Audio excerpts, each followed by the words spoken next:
What did you think about Joe's debut at Supercard of Honor? I thought Joe was gigantic. I'm sorry. That was my immediate thought. I went, holy shit. This motherfucker ate Samoa Joe. The words and opinions of Jimmy Macram do not necessarily reflect those of True Heel Heat, its viewers, or affiliates. But when Swole and TK were having their argument, Shawn Dean, fucking Captain Dean felt it very necessary to step up and defend TK. I work backstage and I do this. And now he gets to beat MJF and he gets to beat Shawn Spears. It's very productive to be the pet Negro they have around. Good job, sir. Hey, dude just said pet Negro. I was going to stop calling people coons. I apologize. I said it and then it fucked up 2 weeks later. That's qualifier. Why you just shoved all the girls in one little block. Get out of here. Get these badgers out of here. All you. Out. Hates women. I'm not mad. Push Griff, leave Pillman, ROH, or something. That's hilarious. ROH, poor ROH. Just here, take this. But yes, he stinks. Take Brian Pillman. He stinks. I'm sorry that all you don't think so. Oh wait, he's been on the channel. Just thoughts of my own, but again, man. And I feel like the Usos are a little bit overrated because all the Usos did, and I've said it once, I'll say it again. They took the Young Bucks in-ring style and they took the Briscoes promo style. They put it in a blender and made it Samoan, and that's the Usos. This is blasphemous. That's how wrestling works. What the Young Bucks invent? But everything they do is fucking the NWO and Shawn Michaels. What are we talking about here? How dare you? The mannerisms are, but not the in-ring style. You Kevin Nash and Scott Hall ain't doing a Young Bucks match. Oh, Shawn Michaels. It's all a big Shawn Michaels spot without the actual selling and psychology. No, Shawn Michaels is just over-the-top facial expressions. That's what it was. That's all shows the greatest in-ring work of that named Bryan Danielson ever. Outside of Bryan Danielson, I like you mentioned that.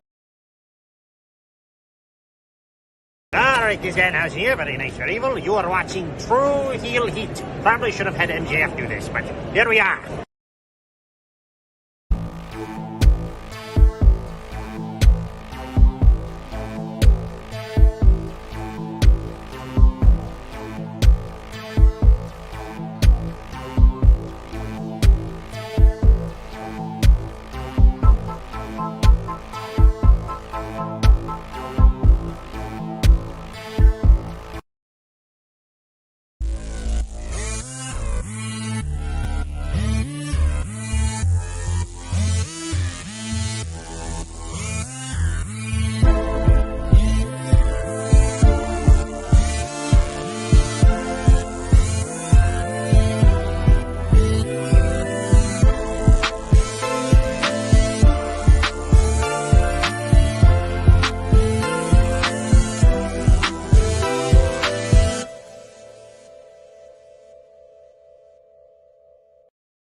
Hello. It is me, your True Hill Phenom SP3. We are live on the True Hill Heat YouTube, Facebook, and Twitter for another edition of the most honest AEW Dynamite review on YouTube. Today, I am here once again with the man of 43,000 subscribers, your guide to go to for TV and movie reviews, as well as his awesome comic ascension, and of course the biggest and most known and most vitriol Tony Khan critic out there today, Jimmy Macram.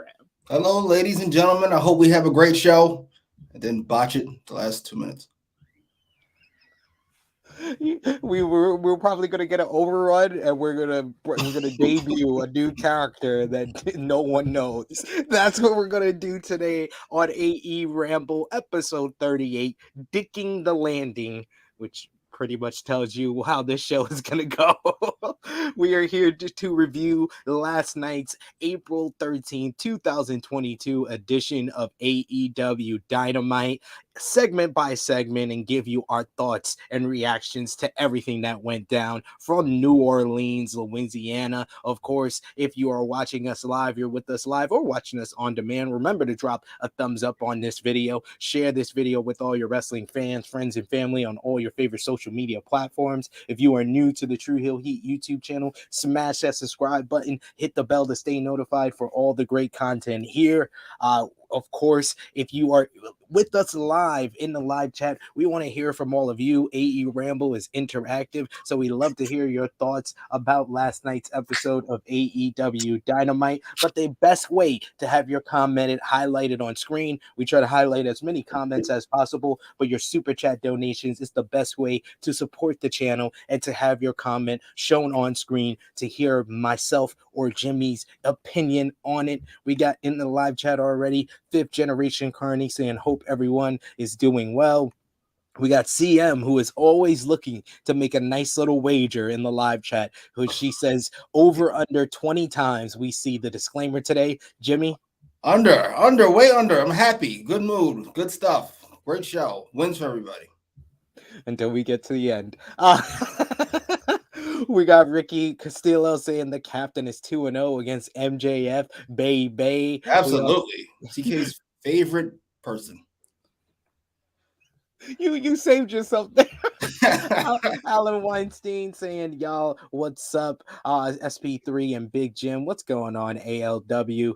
We got Ricky saying, what's up, goats? Thank you so much. We also got CM saying, and Shawn Dean won. Annika definitely over. I swear, boy.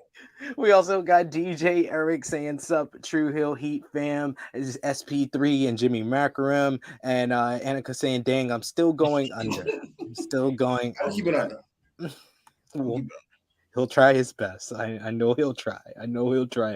But yes, we are here to review last night's AEW Dynamite from New Orleans, Louisiana. As always, we will start the show with Jimmy. What was your one word to describe this episode of AEW Dynamite? I got two. Blue balls. It was almost there. And I also, since we don't review AEW Rampage anymore on the channel, I wanted to get your thoughts very intentionally. He was like, "Hey, you want to do it Thursdays? Yep, before Rampage, so I ain't gotta watch it. You got it." But did you watch Rampage last week? Because it was honestly one of the best episodes of Rampage ever with Wheeler Yuta. Did I love that episode? I must say the Wheeler Yuta beast CC.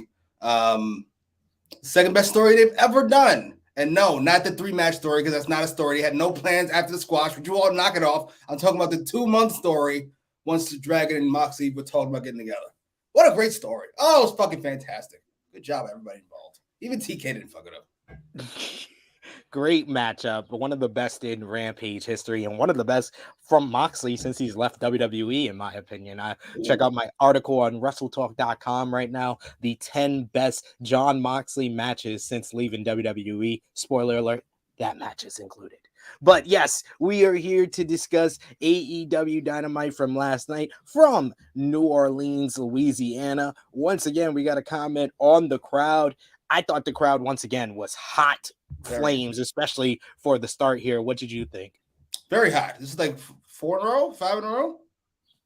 It's a couple in a row for sure. And we started off hot once again with, as per usual, CM Punk has a match on Dynamite. We got to start there. And a huge pop for CM Punk during his entrance. He versed in a first time ever matchup, a dream match for someone like me that's been a fan of both of these guys for years, against Penta Oscuro, Penta El Zero Mero.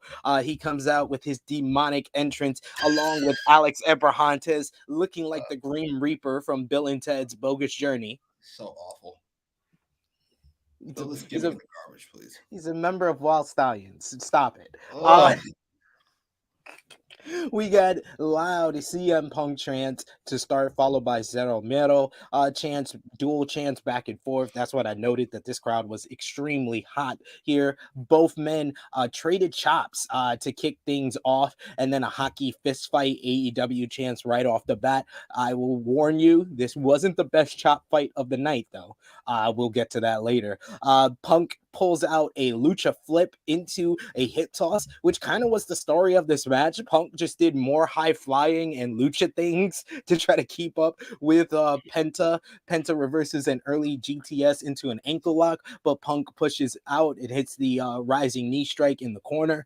Penta hits a pair of sling blades for a 2 count. Penta goes for a baseball slide, but Punk gets in the ring and connects with the suicide dive on the floor before the break. But after the break is where the real story started kicking off, where Punk botches a top rope Hurricane Rana and then starts selling his knee. This gives Penta his advantage. I love Punk. Punk uses anything for a story for the match. He botched it and it became the story of the match. It was great. Punk fires back. He finally hits that top rope Hurricane Rana. He follows with the rising knee strike in the corner. Penta fights out of the GTS and goes for the arm breaker. However, Punk reverses into the Anaconda Vice. Penta gets to the ropes though. The two men trade strikes on the apron. Punk hits a roundhouse kick to knock Penta back into the ring. Punk follows with a springboard clothesline. He hits another rising knee strike and a short arm lariat and signals for the GTS. Penta blocks the GTS, catches the knee, which got a huge reaction from the crowd. That crowd was in the bag for Punk and Penta at this point, where Penta gives him the Zero Miedo. He goes for the package power driver, but Punk reverses. Penta hits an Enzuigiri. Punk blocks the arm breaker into a pinning combination for a 2 count. And then finally, Punk catches Penta on a springboard into the GTS for the win. I thought that this was a very good opener to the show. Some really good back and forth counters going for both men in a strong way to kick off the show. What did you think about Punk versus Penta, Jimmy? I thought it was a very good match. I think I'd go great. Once the lights went out to open the show, by the way, I got very nervous that we were about to beat one of the House of Black, and I was over the show already. But it just turned out to be Penta and his stupid gimmick. I don't like that gimmick. I don't think it looks good. It looks kind of cheesy. Even JR tried to save it earlier by saying, "Hey, wrestling, lots of different personalities." That means this is corny shit, and I'm trying to be nice because it's early. Punk is fantastic. He botched it and then made it a whole story about my leg. I thought it was really hurt. I was like, what a way to ruin this fucking title run he's about to get. Crowd was fantastic. The way better mic'd up. They felt even better than usual. They felt extra loud, or right? Maybe it was like a smaller building. Maybe the acoustics was better. I don't know, but yeah, especially for this match, this crowd, and then the main event as well. This crowd was on fire here. Indeed. I will say this: I love CM Punk. He's in my top 15 wrestlers of all time. I go as high as 11 if I had to, but. As his MMA career showed, he is not the greatest athlete in the goddamn world. And to see him try to do extra shit just looked like it was in slow motion. I love CM Punk. Everything he does looks... He wasn't fast 10 years ago, and now he looks slow. Not complaining, because when he works his style, it looks good. When he tries to be Penta, it looks like he's moving in slow motion. And it's kind of hard to watch. I'm not going to lie to you. That's just fucking typical. Bitch thinks she's all that. You know, when somebody pays you a compliment, learn how to fucking say thank you.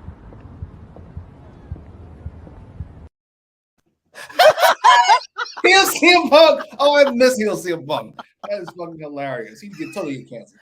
That is fucking fantastic. I love that came out of nowhere. I saw our producer in the backstage area, but I didn't expect that. That was great.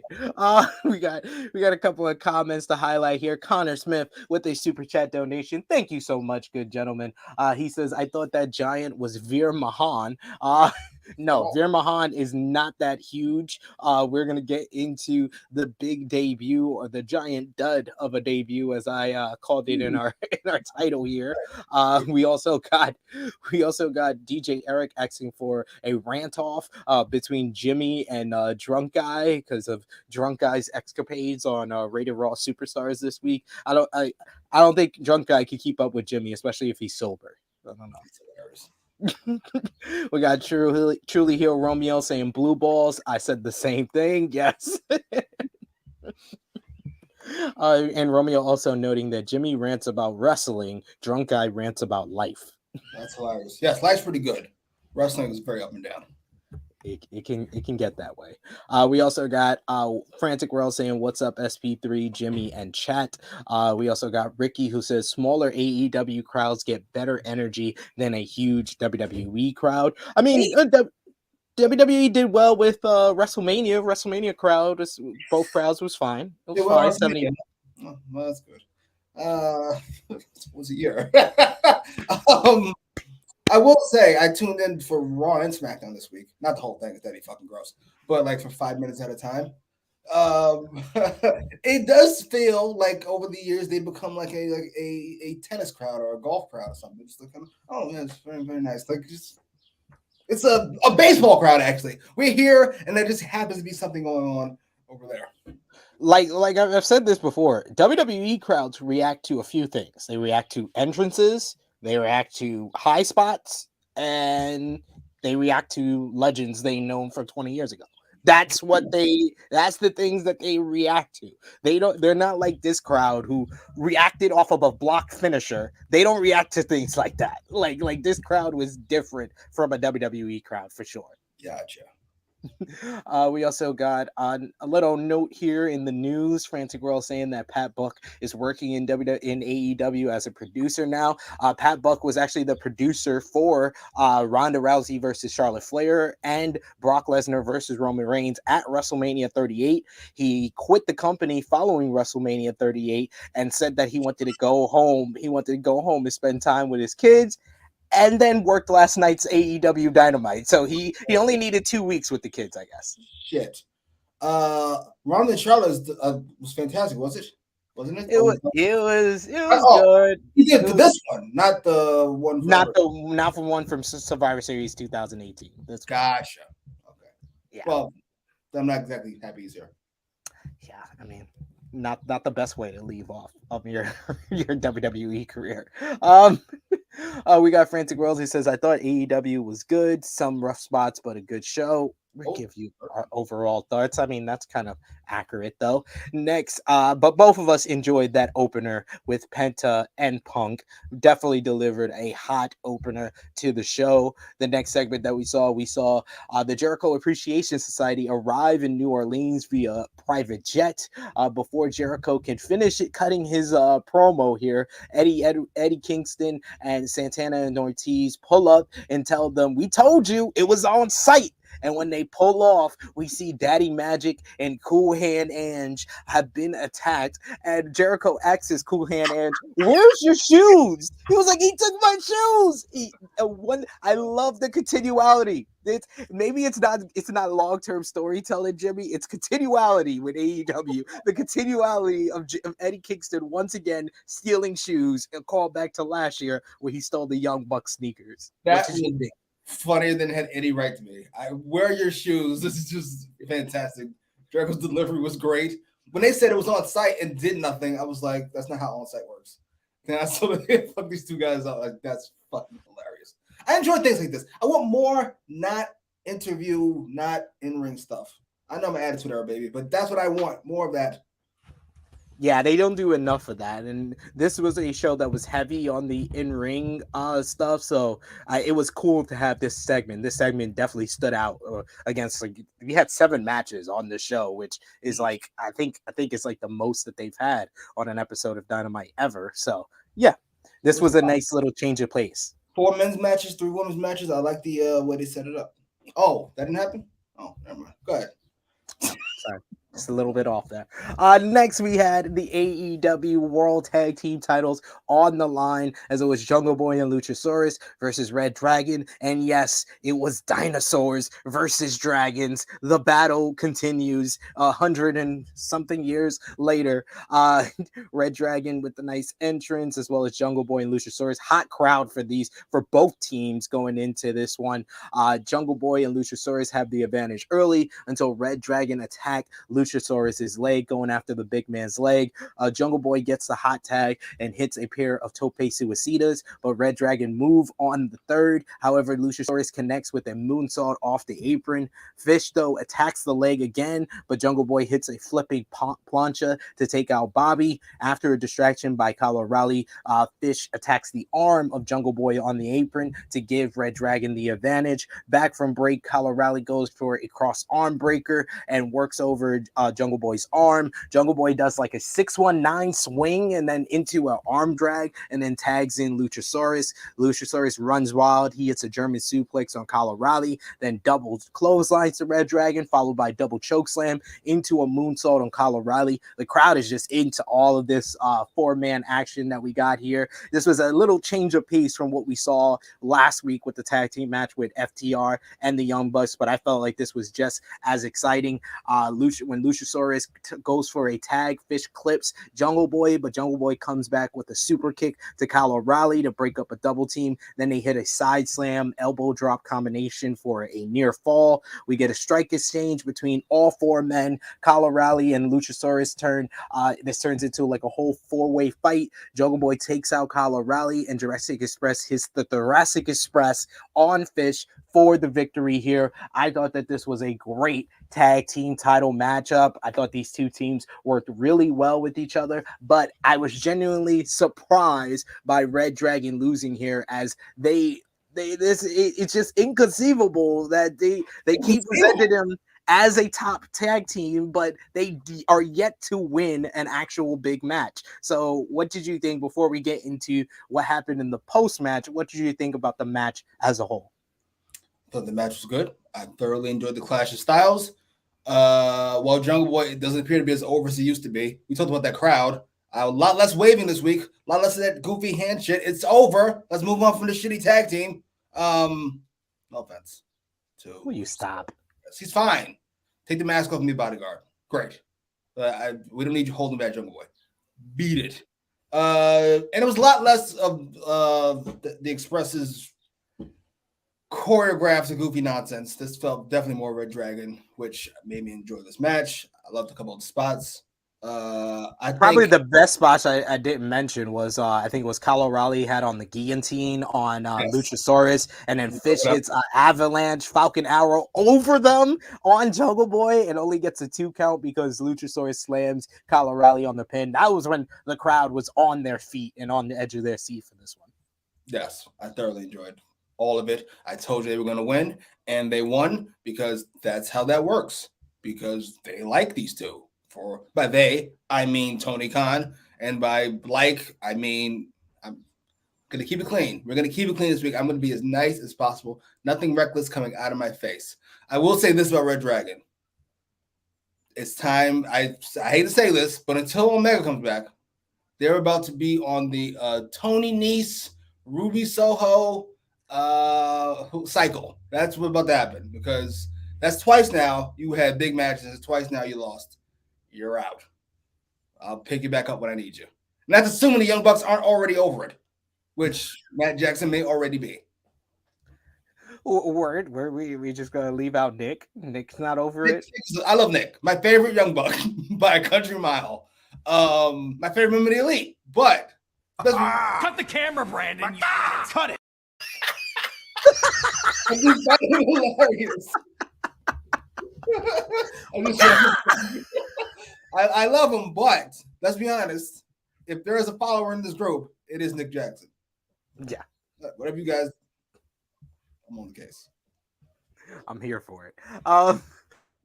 Post-match, we had Kyle O'Reilly come in and hit both Jurassic Express with a steel chair in the back. However, then FTR come out to a huge pop from the fans.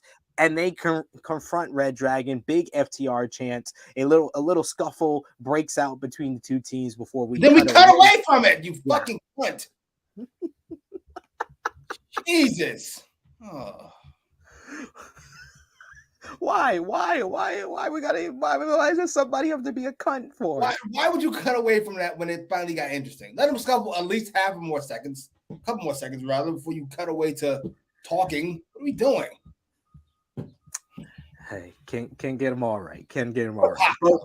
What did you think about the post match here? And it seems like we're gonna get FTR versus reDRagon next, which I'm very much looking forward to, especially after these two tag team matches that we just seen between the two teams. But I will say my one nitpick of this segment is the post match was more focused on reDRagon and FTR. Once again, it put Jurassic Express as like the least important team in this whole thing. Like, literally, it feels like the most important team right now is FTR. Then we got the Blackpool Combat Club. Then we got Young Bucks. Then we got, I feel like reDRagon feels more important than Jurassic Express, especially with this post-match focused on them and FTR. It feels like Jurassic Express is the 5th most important tag team. That's why I said just put the titles on reDRagon, because I feel like you would care about them more. I don't know how we get the belts off them, but it doesn't even matter. They're not treated like the fucking tag team champion. So I love FTR coming out. I love the pop they got. I told you even before they were baby faces how much his music's grown on me. With them as baby faces, it works even more. It does. I was like, let's go. I'm actually hoping we get some type of, I don't know. I don't have to win the belts. That's it. Yeah, that's we talked about this on Believe in Pro Wrestling podcast. Myself, Romeo, and Josh. Go over and check it out after this stream is done. We talked about FTR feels like the hottest tag team in this division, and at this point, it just feels like they should just become the Triple Crown Tag Team Champions. This would be the first time I remember a tag team holding 3 separate tag team titles, but they feel like the hottest team in this division. That it's just about time that you put the titles on them. They're having a moment. Let them have their moment. The best tag team in the world. It is what it is. Having their moment. Why are we waiting? Why wait? Do it while it's hot. Why not? I do agree. And it would set up a third meeting with the Young Bucks as well, which I'm all for. I want 2 out of 3 falls. 2 out of 3 falls. Young Bucks and FTR.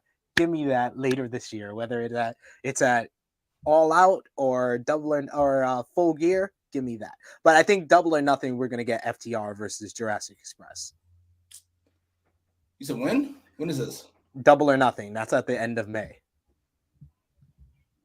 You said FTR versus Jurassic Express? For the AEW World Tag Team titles, or for all the titles, maybe. I wouldn't hate that.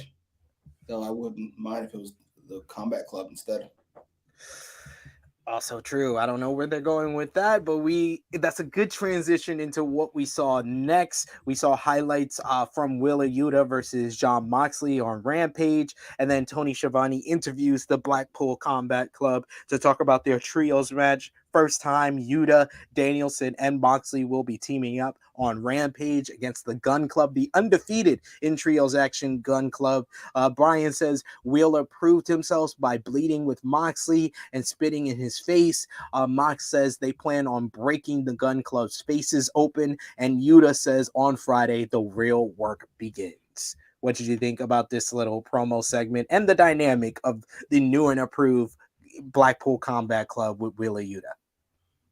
It was fine. I actually have I don't know why I didn't feel a way about it. Maybe it's because it was such a not follow up to what we saw on Rampage. Like Rampage was such a high, and this was just kind of, we got to remind you that happened. So there you go. They're using the drawing power of the Blackpool Combat Club to make people watch Rampage. That's what it seems like over the last 2 weeks. And it's working because I watched, and I'm gonna have to watch this week too.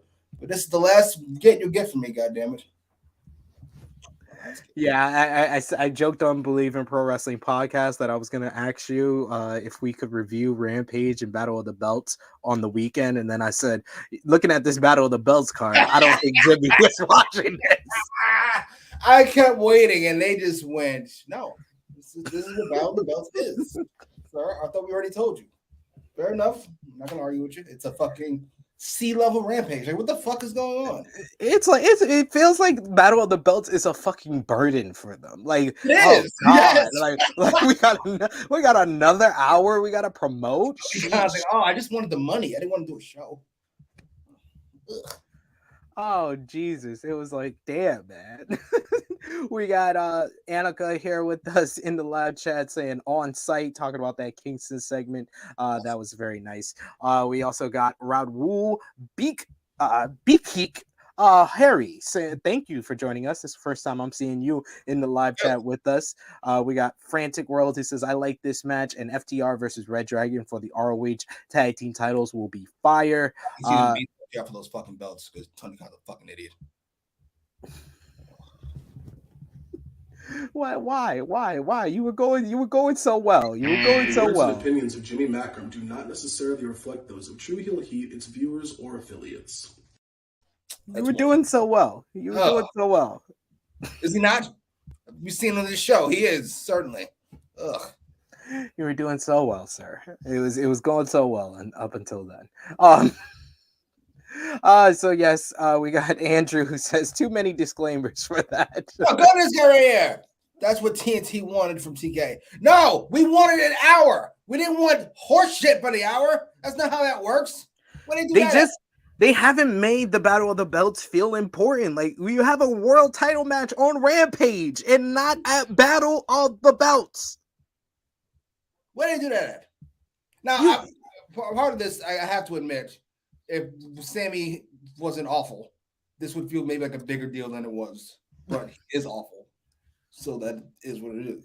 The whole feud is getting go away heat at this point. Yes, and I believe my guess would be that's why Sammy and Tay didn't follow through on what they were going to do, because TK, not being an idiot, at least as bad as he is, decided let's wrap this shit up as fast as possible. I fucked up. Let's wrap it up. The words and opinions of Jimmy Macram do not necessarily reflect those of True Heel Heat, its viewers, or affiliates. I'm here to tell you right now, we don't care. Let me tell you, we don't care.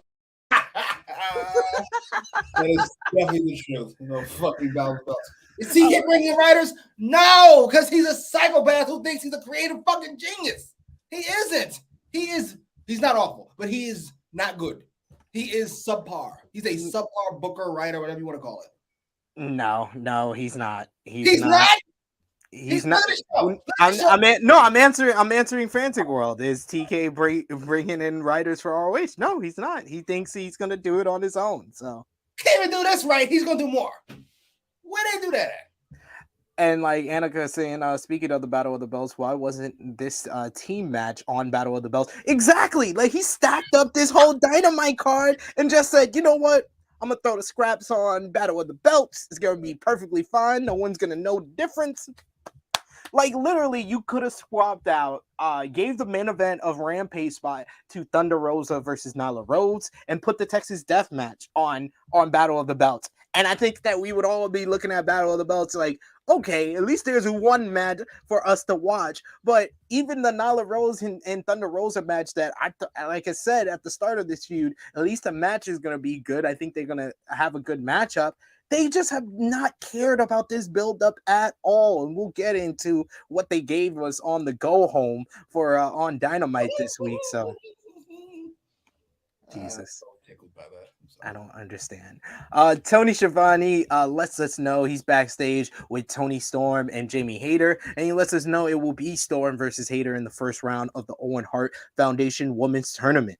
Hayter talks about their upbringing in the business, saying they both honed their craft in Japan and all over the world like Owen Hart did, but she wants it more and will beat Storm, and Storm just smiles at Hayter and walks away. Are you looking forward to Jamie Hayter versus Tony Storm? You're gonna stop the Jamie Hayter answers, yes. Good Lord. Focus, right. Somebody made a comment on, I think the last round we did, about how placement doesn't matter. And what else did he say? If somebody wants to watch, they'll watch. That's not how that works. Placement does matter. That's why you put good shit at the beginning of the show and you put good shit at the end of the show, because placement matters. That's why TV shows don't want to be on Friday nights, but instead want to be on Tuesday nights or Wednesday nights, because placement matters. And he's treated these women outside of the show, which I thought were off to a good start. We had Jamie Hayter and Tony Storm early on the show. In the first hour, yes. I was surprised. I was very surprised. I went, he's gotten over his phobia of vaginas. Good job. And Jamie Hayter was great, and she crushed it. And I don't love Tony Storm's non-response, but we'll see how it goes. But that aside, this was the shining light and otherwise sad show for the women, even though it got off to a hell of a start. What a start. So yes, we go to our next match, which was MJF versus Captain Shawn Dean in a rematch from January. It's my Shawn Dean impression. The words and opinions of Jimmy Macram do not necessarily reflect those of True Heel Heat, its viewers, or affiliates. I like you, boss. I don't care what they say. I like you. Ugh. Ugh. Jesus Christ! Why do you do this? Why do you always have to do? We have minutes. You got people in the chat like Police! Police! Police! Help! Police! Help! Police! Help! Help! Police! Help! What the fuck? The Romans put random shit on there. That's hilarious. Oh, MJF starts out the match. He says he's having trouble unzipping his jacket and due to his scarf being stuck. But of course, it's just a ploy by MJF, and he sneaks attack Shawn Dean. That was great. I love this. We then see the security has been laid out backstage again on the Videotron, and it's like Tony Khan once again has watched AEWramble. One of our complaints last week was it was too much of the same from the week before, so they switched up the formula here. MJF beats down on the captain on the floor. However, Wardlow pulls up and comes to ringside wearing the security shirt, as one of the security guards that were beaten down had their shirt taken off. So Wardlow pulls up. He hops over the guardrail to chase MJF. Before he can get his hands on MJF, though, Sean Spears hits Wardlow in the back with the steel chair, which he no-sells. Wardlow looks for the powerbomb on Spears, which the crowd was very much into. However, more security comes down with Wardlow hitting a vicious powerbomb on the apron on one of them. That was just like, I was like, that poor man. He just wanted to make a living, just wanted to make a check on TV. MJF is about to be counted out by Bryce Rensburg, but he then offers Bryce a pay raise. He says, I don't know what Tony Khan's paying you, but I will pay you triple if you don't count to 10. Bryce thinks about it for a second, but then instead counts to 10 anyway to give Shawn Dean another victory over the Pinnacle. This time by count out, he is now 2-0 versus MJF this year. I thought that this was such a great angle, such a fun angle, and then switching up the formula popped me a lot. Post-match, MJF tries to go after the ref, but Sean Spears holds him back, and we see Wardlow fighting off security backstage on the Videotron, and he sends a threat to MJF to release him from his contract or else. What did you think about this? Wasn't really a match. This is more of an angle, but what did you think of it, Jimmy? I thought it was great. I loved every single second of it. Even though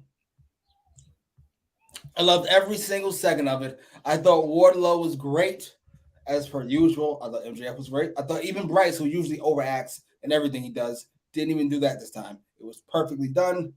And, this got a tremendous pop. We still haven't laid fingers on Sean Spears yet, nor have we fucked up MJF. We still got like 2 months to go, minimum. Good job, TK. And good job, TK's buddy, little buddy, Spears. Spears. Dean. Shawn Dean. You corrected it to little buddy. I appreciate little buddy, yes. Absolutely. We're keeping it clean. I don't know what he's done to earn the respect of TK. outside the. You know what this is like actually, because Dean keeps beating MJF without actually earning it. Is this what like TK like in his head? Is that's what you think affirmative action is? Like you get the win, but like I don't actually think you deserve it. I'm doing. The words and opinions of Jimmy Macram do not necessarily reflect those of True Heel Heat, its viewers, or affiliates. Asking. Like, they gave me a quota, and I'm trying to do my best here. I don't want to be yelled at a big swole again, so here. So next time I do my stupid list of black people who have won matches this month, I can add you to the list. We don't talk enough about that fucking tweet. That tweet is reckless. That is a reckless tweet. Oh man, yes, it was. I'm not gonna take that away. That you're absolutely right. It was reckless, and it deserves to be criticized as much as possible, much as humanly possible. I'm talking about TK's tweet, not Shawn Dean's. Oh, his tweet was fine. We know, absolutely. You do what you gotta do. Stay ahead. I'll stay in the field. I want to be in the house. Oh my God. Did you just basically call him a house nigga? The words and opinions of Jimmy Macram do not necessarily reflect those of True Heel Heat, its viewers, or affiliates. I'm going to stop. Listen, as black people, we shouldn't be calling each other coons so recklessly. I'm going to stop. I promise. I'm going to stop. I mean that. It shouldn't be just thrown around willy-nilly. I'm going to stop. We're never gonna get Shawn Dean on this channel, ladies and gentlemen. Darby Allin, he hasn't been yet. We see Darby riding his bike through a street with the wedding theme playing, and he calls out Andrade and challenges him to a coffin match. And I'm sorry, based on the last coffin match and based on the matchup between Darby and Andrade, this got me so excited because I'm like, what the hell is Darby gonna do to kill himself in this matchup next week? I love the match with Darby and All Ego. Yes, they had. I loved Andrade versus Darby a few weeks ago. Yes, so. it was a great match. I expect much of the same here. I hope Darby's gonna win. I mean, it's his match. He already. Okay, how you know?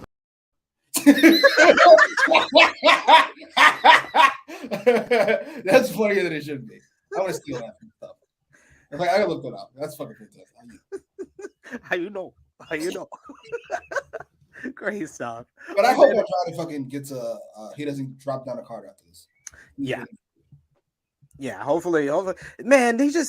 I'm sorry. Like, I want Scorpio to get his moment at the Forum in Los Angeles as TNT champion, but this TNT title, they have not done jack shit with it since he's won the title. Like, since he's won the title, it was used to set up Wardlow and MJF.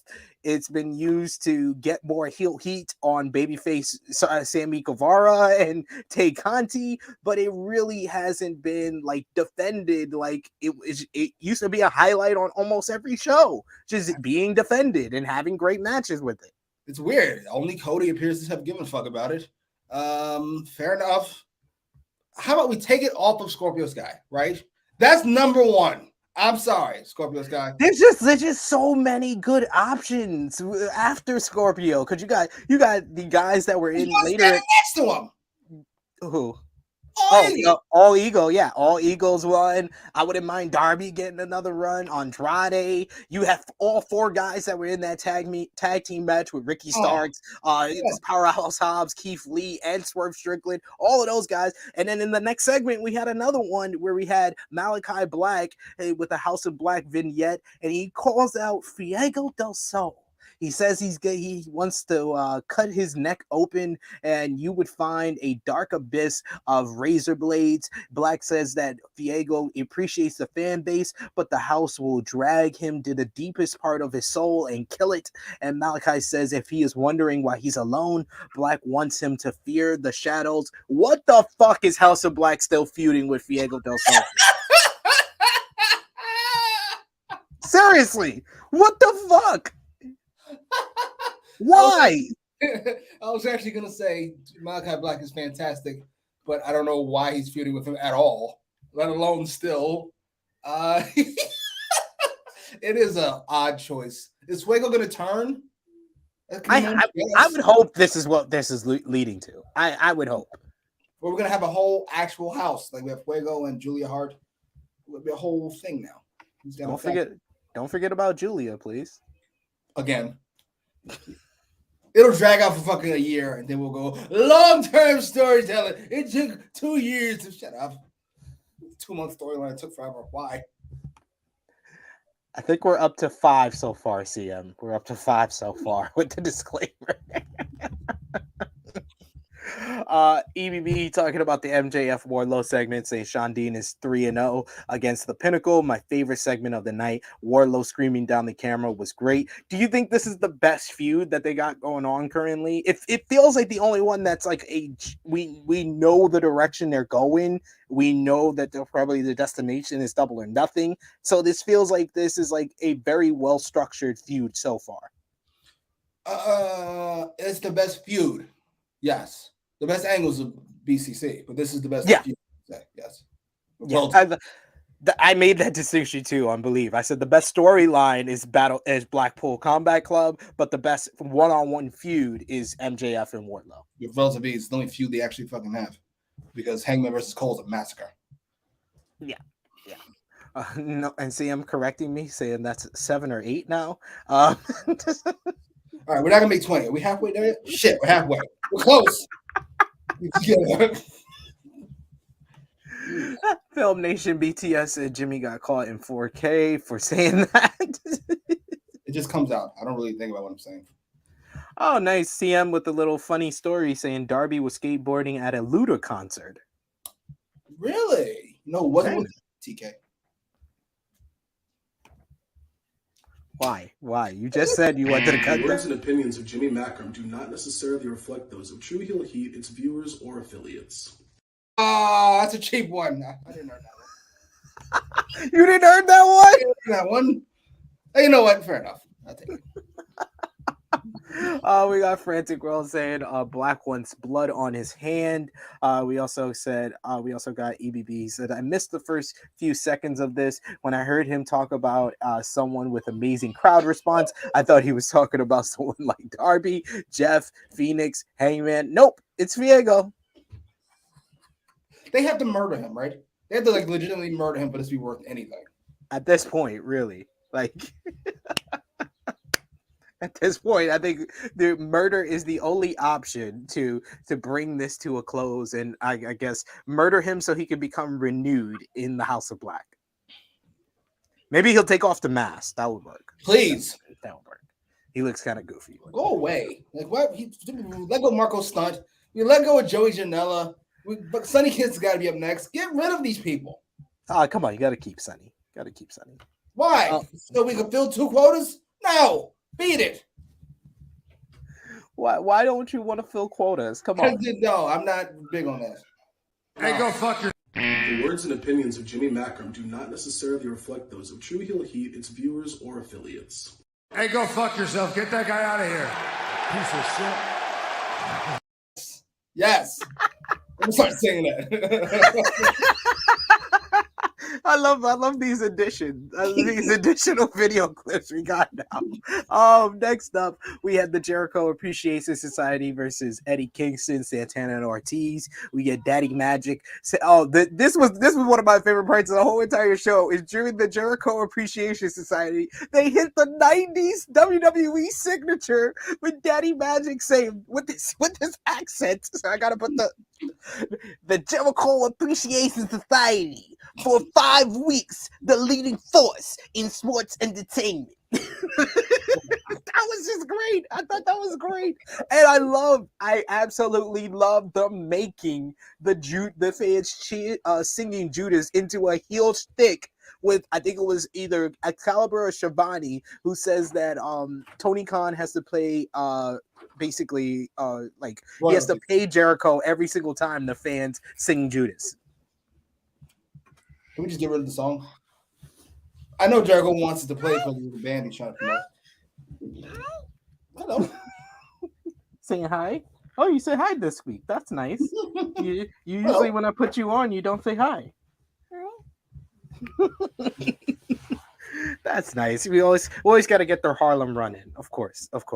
But then Eddie Kingston, he comes out with a thump shirt in tribute to Junkyard Dog. We also got Ortiz came out with Cool Hand and shoes around his neck. I thought that was a great touch.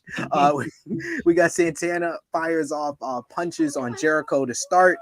We get a brawl breaks out on the floor with Eddie mauling Garcia while Jericho runs from Santana.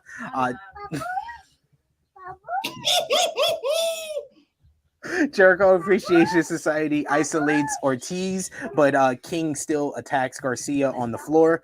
Crowd is solidly behind Eddie and company. I thought the first half of this felt like this was like, you know, in the feud on site and all of that. And then it just kind of went into like a regular trios match after that, which I was like, this needed like a no disqualification stipulation or something like that. Yeah. Fucking yes. We get Eddie. He gets the machine gun chops before tagging in Santana. We get the three amigos from Santana, and then he hits a nice little frog splash here. Then we get Santana hits a Uranagi, and Ortiz tags in for a middle rope elbow drop. King hits a tope suicida on Hager, and then Santana follows with a flip dive off the top rope to the floor on Hager. Ortiz takes out 2.0, who tries to interfere with a flip dive when they come out, and then King looks for the spinning back fist, but Garcia blocks. He distracts the referee, and Jericho hits Eddie in the back with Floyd the Bat to give Garcia the win.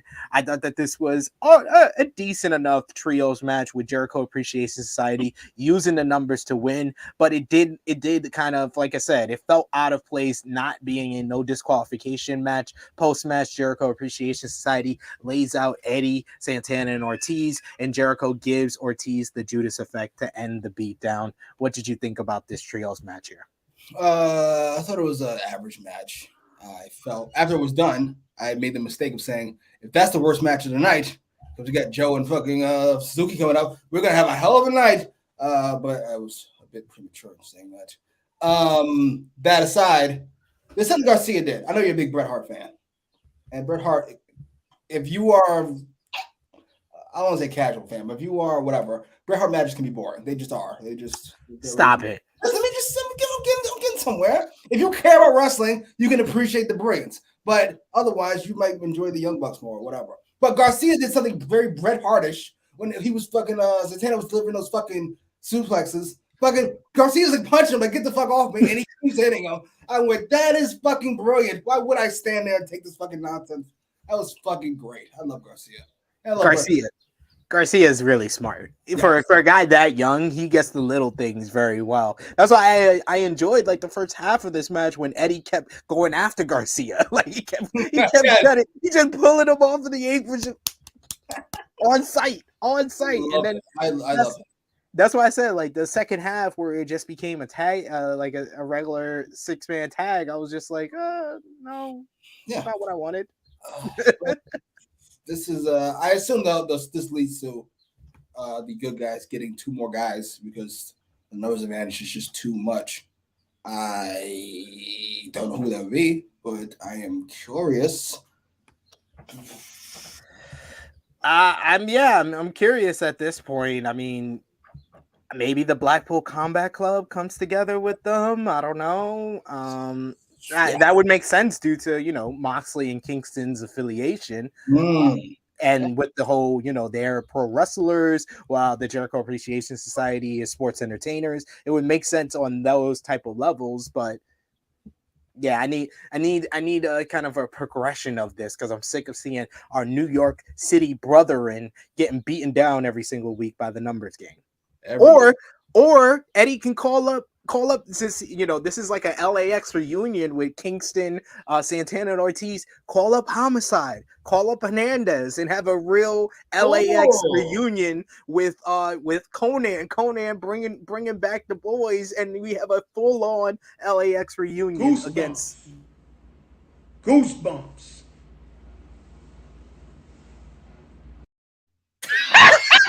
What? Oh.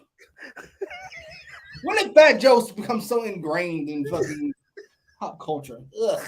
I don't know, but that was great. Goosebumps. All dramatic and shit. What is this, a fucking Scorsese picture? Get out of here. The look. Oh. We got Alex Marvez. He's backstage interviewing MJF, who's with Sean Spears and and MJF's lawyer, Smart Mark Sterling. MJF says, "You think it's funny," and everyone's laughing because of what happened to him, losing to Shawn Dean by a countout. And he says he wants to remind people who the hell he is. MJF says he has the money to make the world go round. So Smart Mark Sterling says that MJF has the power to book Wardlow in any match he likes. So we see MJF pay off Jose, the assistant, for the services of the AFO's own The Butcher. And this makes sense on so many levels. You already know we are the captains of the hashtag Push the Butcher movement. But two, what has MJF been calling Wardlow all these weeks? A pig. A pig. So he hires a butcher to take out the little piggy. Yo, MJF's playing. Call an ambulance! Call an ambulance! But not for me. What? I was so hyped when it was the Butcher. I have a question. How did the Butcher and the Blade come in? Huh?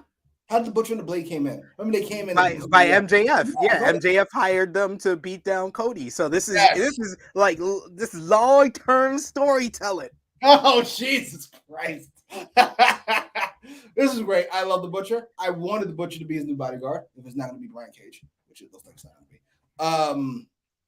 That aside, though, I have to poke at this because I just have to poke at things, so to speak. Pause. MJF can just book whatever he wants?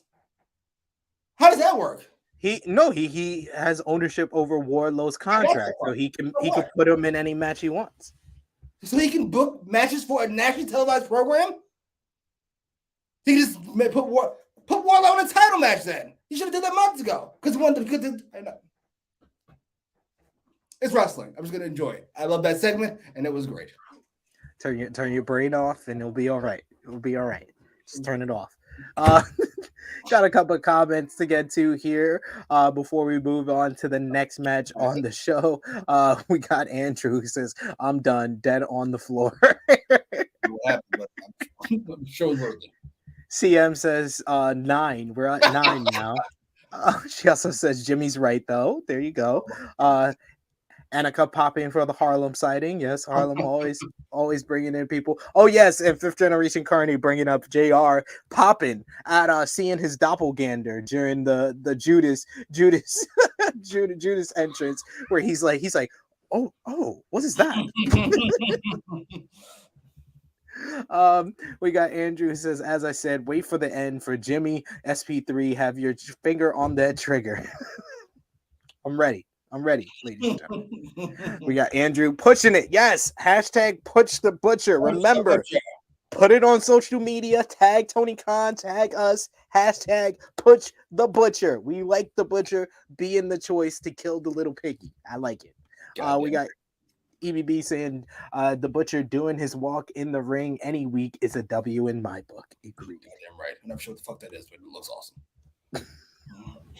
There you go. We have our mandatory women's match of the night, ladies and gentlemen, as it's Marina Shafir making her AEW Dynamite debut versus Sky Blue. She got very dramatic music, I will say. I was like, man, this is like a motion picture, like the dramatic part of a motion picture.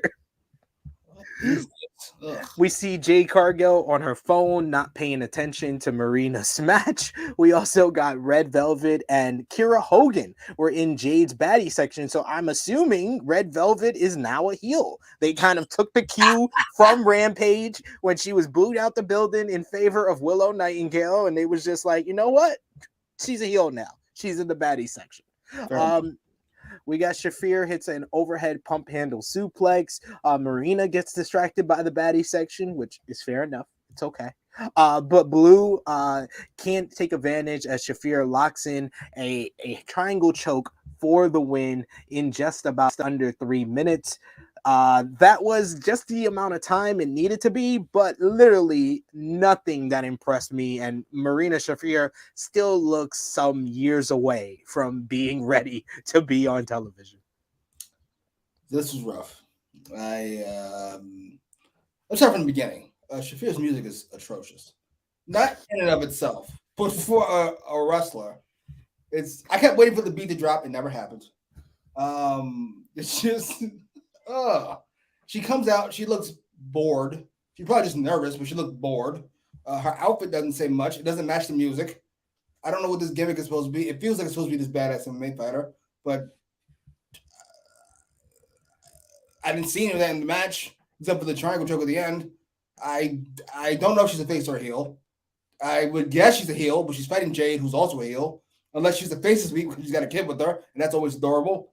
I don't know what we're doing. I don't know why this feud, I don't know why this match is happening. I was setting her up for failure, and she might be ready to fail already. I'm just saying it's setting her up for failure. I was thinking that the way Jade was so cocky about this matchup and not taking, Marina Shafir seriously, that it was setting up for Marina Shafir to possibly be the one to finally beat Jade Cargill. But after seeing this match, I think that's the worst idea ever. Ever. Don't do that. Please don't do that. Don't do that. Please don't do that. She's not ready for this. She give her more months on months, maybe a year on AEW Dark Elevation before I see Marina Shafir again. She just seemed nervous a lot. That was the main thing. She seemed very nervous about this opportunity, and she didn't make the most of it. Like, she wanted to be aggressive, but didn't. It was like it was kind of, that's what I got from it. I can see that. And having her there with Sky Blue of all people, who is 12 years old. Why? If she's already fucking amateur, a rookie, if you would, why would you put her in there with another rookie? This is what happens when TK is left to his own devices. When he can just write names on a piece of paper, he's a brilliant booker. Punk versus Dax. Look how genius I am. I put 20 minutes of good TV right down on the piece of paper. How good was that? But when he's got a fucking left to his own devices, how are we going to end the show, for example? Aha! Or fucking, how are we going to push Marina Shafir? Aha! He's an idiot. Can we just acknowledge this? I don't ask for much. The words and opinions of Jimmy Macram do not necessarily reflect those of True Heel Heat, its viewers, or affiliates. Sometimes they do. And this is the time where it should represent everyone's. He's a dope. He did not make good decisions on this show. I will say that. I agree with you there. We get Lexi Nair. She's backstage trying to once again interview Hook.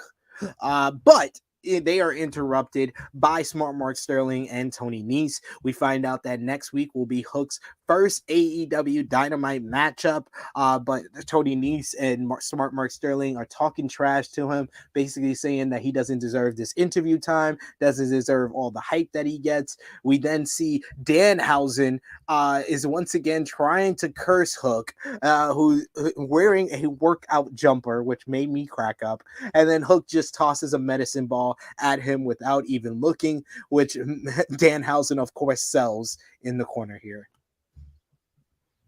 What did you think, Jimmy? I'm not going to sound like Jim Cornette here, so I'm going to say I don't particularly care for this style of sports entertainment. I don't particularly enjoy it.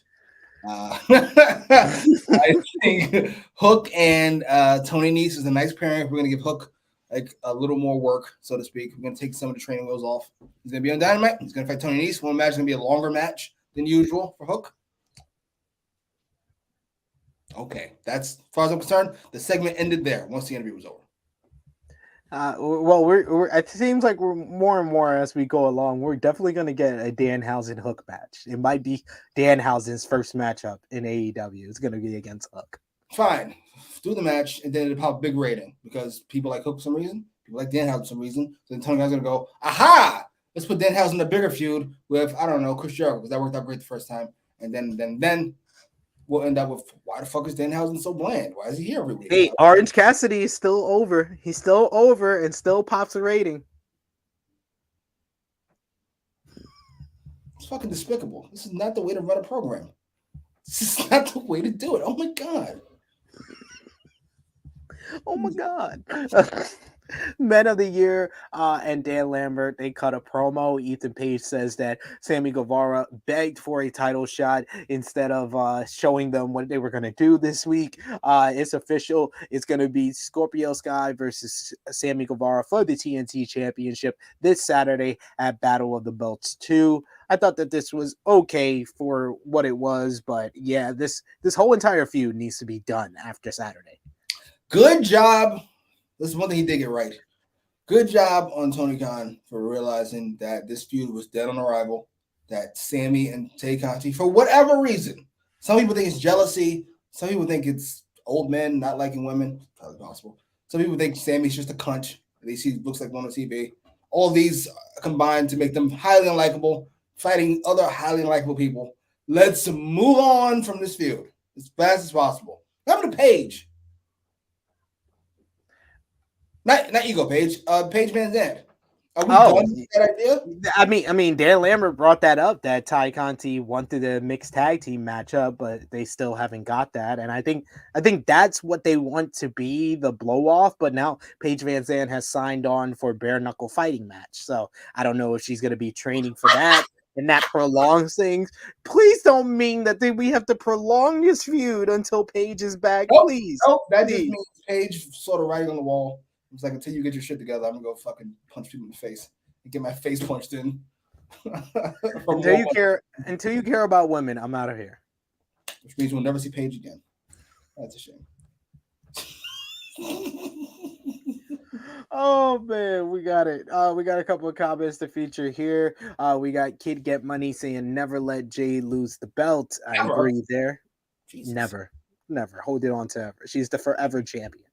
We got Frantic World says, I like Sky Bull, but they should have had Kylan King in the match. Well, Kylan King is really tall, and that would have made Marina Shafir look small by comparison. So, no, that wouldn't be a good idea.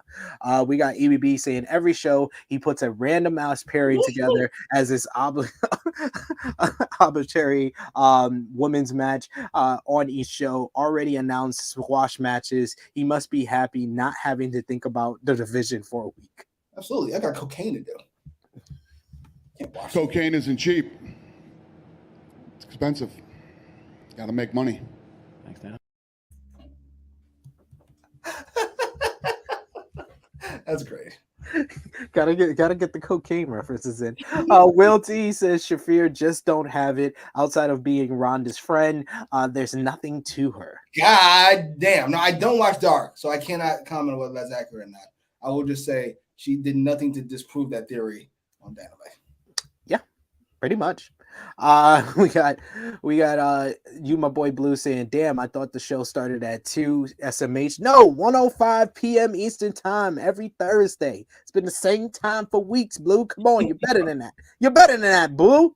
Come on, you're my boy, Blue.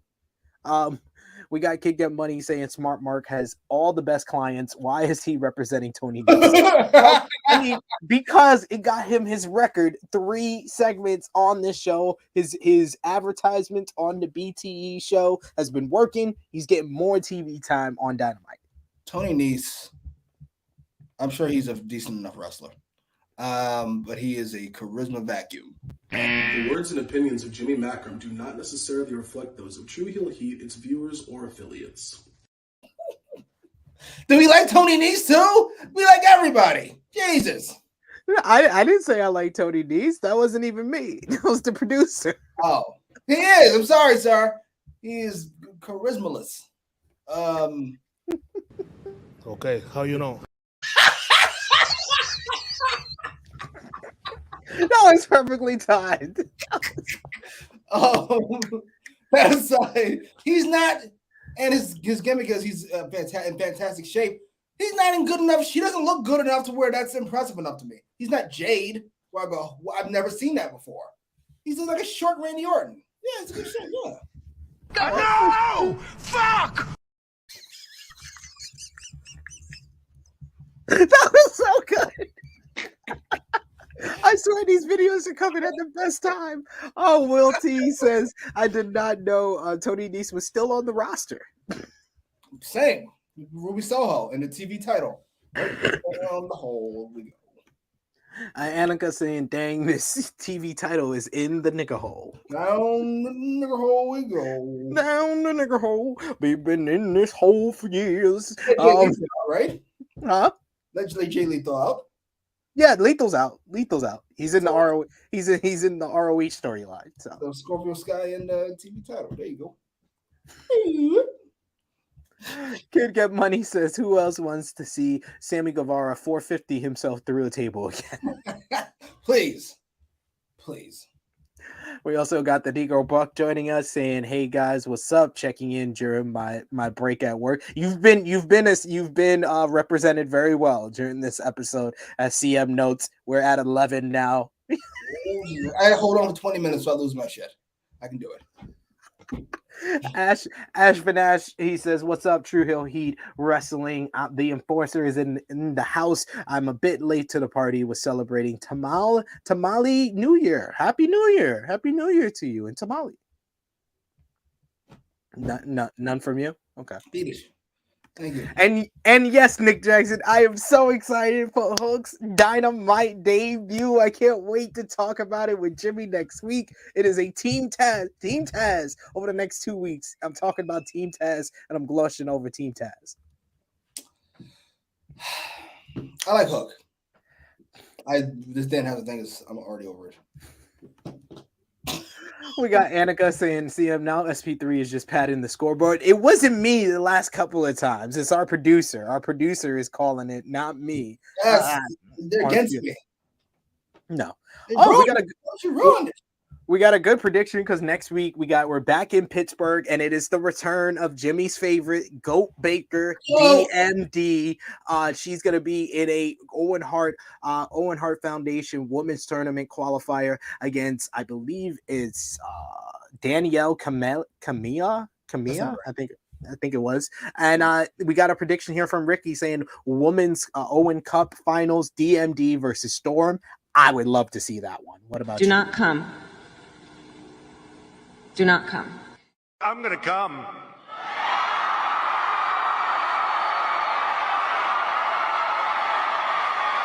Oh.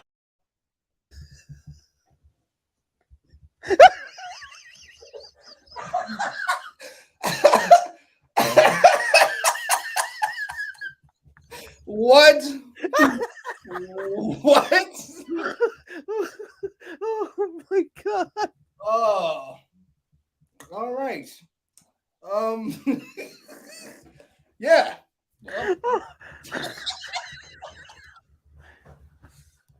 Okay. Oh my god, the producer broke us. He broke us. I don't know what to say to that. Nobody's a fan of Tony Storm, clearly. Hello to Roxy. She says? What did I miss? More TK. You missed a whole bunch. We got new video clips that are just coming at the right time. And Goat Baker versus Tony Storm, by the way. I would enjoy that. I would want to see that. And more importantly, I think we should do a Jamie Hayter Goat Baker fucking feud from that. Maybe Storm beats fucking Hayter. Then we get Goat Baker versus Storm, and then like if I can't beat her, you can't either. Actually, Hayter like costs her the match. I would love that. Yeah, I agree. Next time, please. We holy shit! Yes! We need Goat Baker babyface turn ASAP. ASAP, no Rocky. We got Will T saying Hook going to make his debut. Then we won't see him till July. Hey, that's good.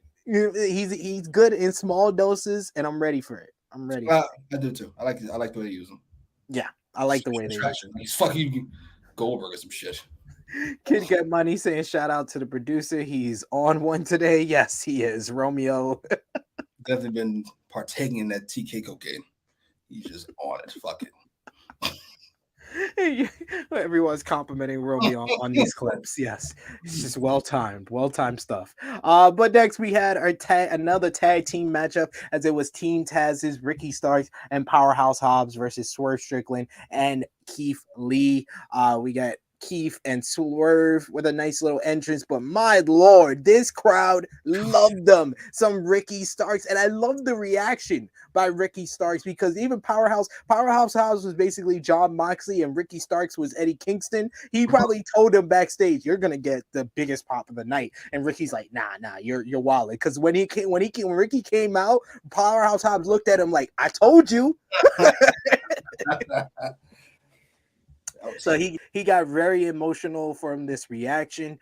Into the match, Hobbs and Swerve start out with Hobbs getting the advantage using his power with the fallaway slam. Ricky Starks was smooth as hell with the old school rope walk on Swerve at one point. Swerve comes back with some dope agility on display with that ends with a drop kick. We get Keith Lee tags in, and Swerve holds back Ricky Starks' arms for Lee to hit the Grizzly Magnum, which was a great reaction by Starks. Swerve with one of my favorite spots of the whole entire night at this point. Before we go to commercial, we get Swerve off the top rope, then launches off of Lee's chest into a moonsault to the floor on Team Taz. Oh my lord, the crowd was on fire after that. Back from break, Swerve reverses a fireman's carry into a drop kick to the chest on Hobbs, which I've never seen before. He tags in Lee. Lee does a reverse leapfrog to a charging Hobbs, then yeets Ricky into Powerhouse. Some really good double team strikes by Swerve and Lee at that point. Starks hits a spear to counter Swerve, takes out Lee, and then it follows with a Canadian Destroyer on Swerve for a 2 count. This crowd is on fire for Ricky at this point. Swerve and Lee hit a double team pounce after dropping Ricky off the top rope with a fireman's carry. At this point, Taz comes down to the ring. We get a loud ECW chant. Starks hits a spear off the second rope on Lee. He goes for the cover, but Swerve comes in with a 450 splash to break up the pin. But then Taz grabs Lee's boot to help Hobbs hit a big spine buster for the win. I thought that this was a super fun tag team matchup that gives Team Taz a huge win in Ricky Starks' hometown. And this legitimately, this is what I think we saw the match in Texas where Ricky got the big babyface response when he versed Brian Cage last summer. And then here, I just enjoy Ricky Starks a lot more when he plays babyface. Even though he's a great heel and he's great on the mic, I think that he's great on the mic without really seeking heat. He can just be great on the mic against a heel as well. So I would love for a Ricky Starks babyface start. What about you? What do you think about the match as well? Match is good. I really enjoyed the match. I love the styles. I love that Hobbs Lee match from 2 weeks ago. Yeah. And I love their clashing here. Ricky Starks was great with just his facial expressions in this. His complete fear of Keith Lee is perfect. I was shocked that Hobbs got the win, but I think it's the right call, actually. Got his win back over Keith Lee. That's number one. And Keith Lee's the only one of these guys who didn't take a loss yet outside of Starks. So I'm gonna say probably the right call. A Ricky Starks face turn would be great, but I would like it once Ricky Starks is higher up the card.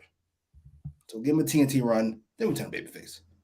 I wouldn't mind if the whole team Taz turned babyface, because Hook's a face pretty much. The only one you really have to turn at this point is Powerhouse Hobbs, and the fans want to cheer for Powerhouse Hobbs as well. So this would be very easy. I agree. What are you gonna put him against, though? Jericho Appreciation Society. That would be great.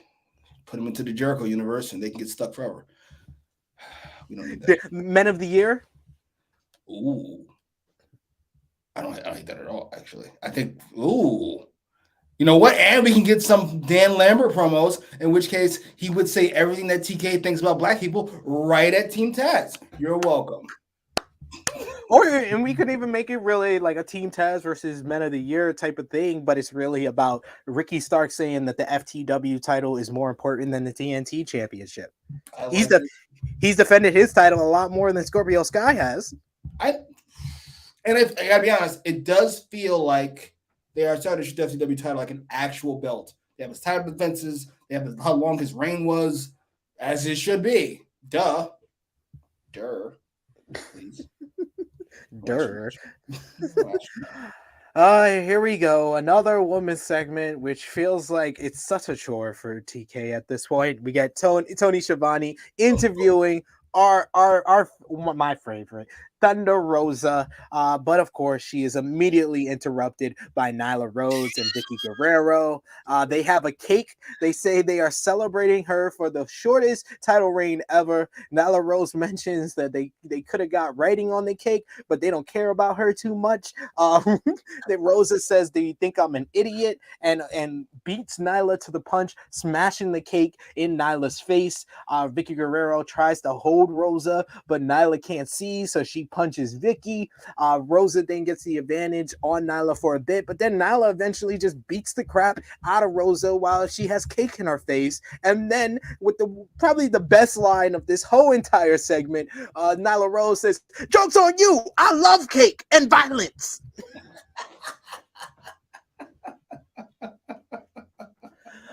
What did you think about this segment here, Jimmy? I know you hate us. I love this segment. I think I would. I think more people would like it if fucking we didn't have the opening to this fucking feud, which was Thunder Rosa trying to talk and they get interrupted. We're gonna have to do a makeup segment the next week, and then we're back to the nonsense this week. I feel bad for everybody involved. That's not true.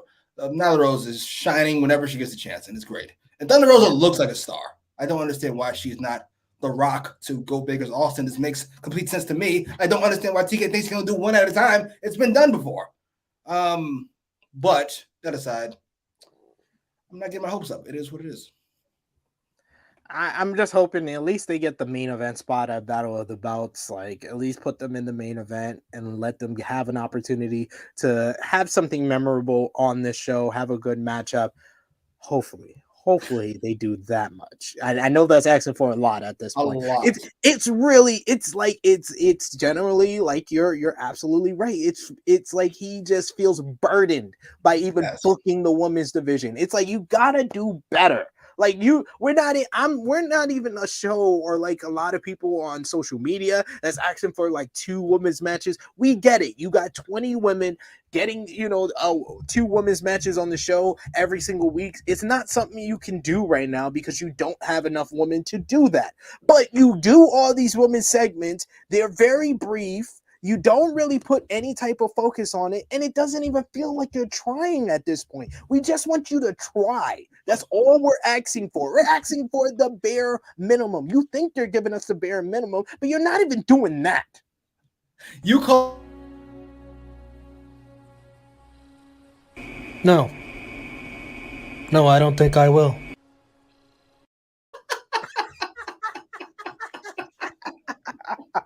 That's so fucking true. It's fucking sad.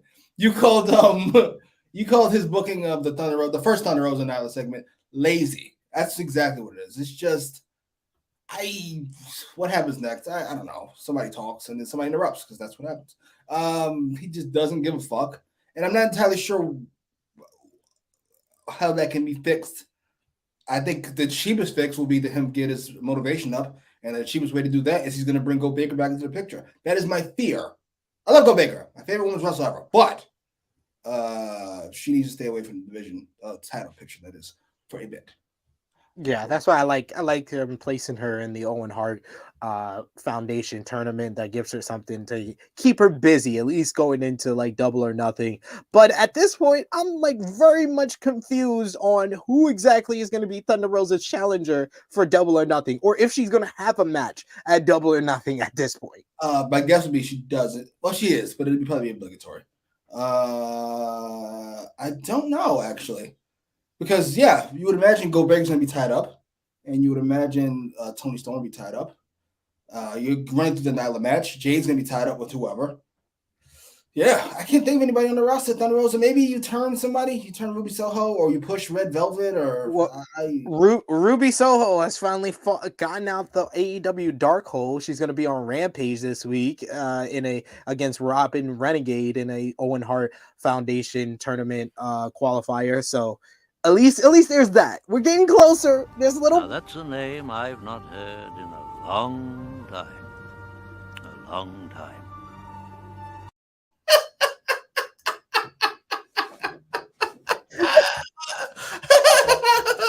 That's great. That was so well timed. Well done, Romeo. Maybe they'll bring somebody in. It's been 12 seconds since they fucking signed somebody. Maybe they'll bring a woman in. Give me Athena coming in. She had a great 30-minute classic with Thunder Rosa and Warrior Wrestling. Give me that at Double or Nothing. I wouldn't mind that at all. We got Roxy talking about the Team Taz versus Swerve and Keith Lee matchup, saying this match was really good.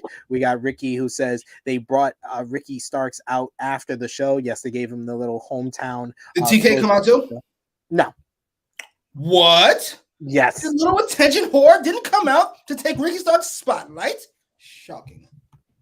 We got Nick Jackson says, love this match. Just wish Ricky would have gotten the pin since they were in his stomping grounds. I understood why they didn't do that because this was more of the story of setting up, I think, a third match with Keith Lee and Powerhouse Hobbs. So Hobbs had to get his win back from the loss he took on Rampage. So yeah, Starks beat Swerve, right? So, yes. Yeah, Hobbs got a good win. Exactly. Nick Jackson said that moonsault spot was insane. It definitely was. CM asking, what kind of strong is Keith Lee, Jimmy? This feels like a setup to get another thing, but we all know he is slave strong.